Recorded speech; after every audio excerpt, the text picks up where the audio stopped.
Surroundings இருக்கவா? அங்கே வந்து பெரிய ஹில் இருக்குது, கண்டினியூவாக ஹில்ஸ் இருக்குது. இது வந்து டவுனு.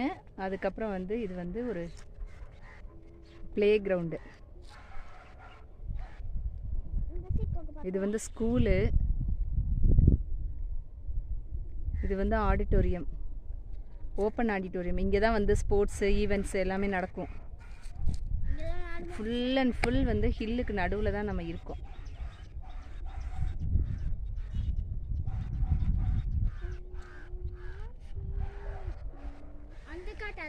அதை காட்டுறேன். இது வந்து ஒரு எம்டியாக கிடக்கிற ஒரு ஃப்ளாட்டு. ஃப்ளாட்டாக சொல்ல கொடு.